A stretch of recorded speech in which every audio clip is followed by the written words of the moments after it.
adesso ancora vi parlerò di un altro mestiere che non vedete più neanche quello. Anche noi, che c'era le gua e moita. E gua, cioè c'era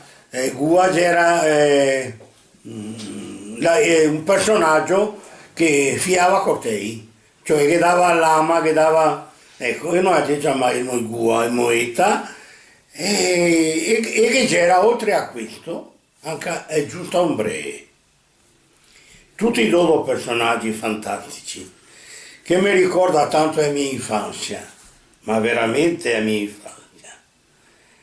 Come che vi dico, che ma mi ricordo come adesso, mi pare ancora di essere là. E c'era il Gua che arrivava e veniva da fuori da Venezia. E arrivava con una bicicletta, questa bicicletta che c'era montata tutta quanta nella sua officina che io lavoravo. Su questa bicicletta che io pedalava e faceva girare la moia che c'era in alto, che girava sta moia, e sopra di sta moia che c'era come una specie di cisternetta, chiamiamola, cosa si può dire, e che ogni tanto, regolando l'uscita dell'acqua, cioè quello che era da venire fuori, veniva su una giossetta che cascava proprio sulla tapieretta che io guava al corteo e a forfe e quello che gli dava da guardare. Ma quello che c'è più bello è quello che combinaviamo noi altri, perché noi altri come vedevamo arrivare già eravamo fiantini sbarazzini, vogliamo dire? Sì. Adesso se faressimo del maraviglia, ma neanche a noi non eravamo del manco, ascoltami me.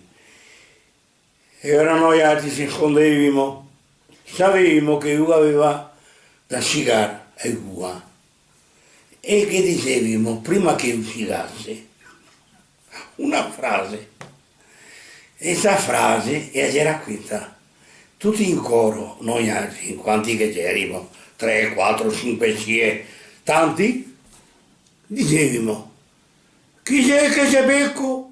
E io non sapevo guarito, e cicava, e Gua! Ma non per essere becco, perché io chiamavo la gente per dire che era disponibile per guardare, e forse i cortei e quello che gli dava da guardare. E questo c'era il qua. Adesso vi parlerò ancora che mi tacco dal qua a Giusto Ombre.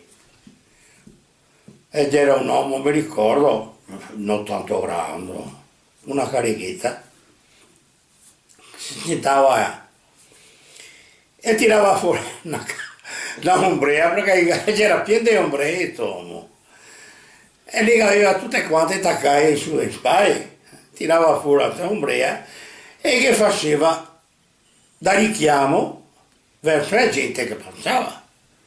E Giusto Ombre, e girava.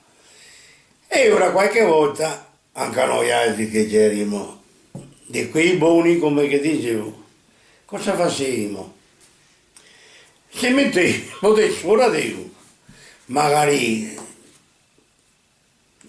su una casa dove che stava un amico, che sapevamo che io sotto che c'era che aggiustava le ombree. E quando che si aggiusta ombree, che veniva su una scravassata di acqua, e io faccio un po' aretto, e si acciappava, e si metteva e vergiva sta ombrea. E insieme anche se che c'era il suo letto, che toccava tenersi. Poi c'era la ricetta che veniva, anche io tutta del furia, e che diceva, ciò, ascolta, e altra volta mi sono stata qua e ti mangio stare a Brea, guarda che mi non sono niente contenta, benedetto, perché io spande più di prima, guarda qua, guarda, va ben parona mia essa qua, che vedrai e torna dopo, che dopo che la preparerò, così a più non la ciaparà più. E questo c'era Giusto Ombrero.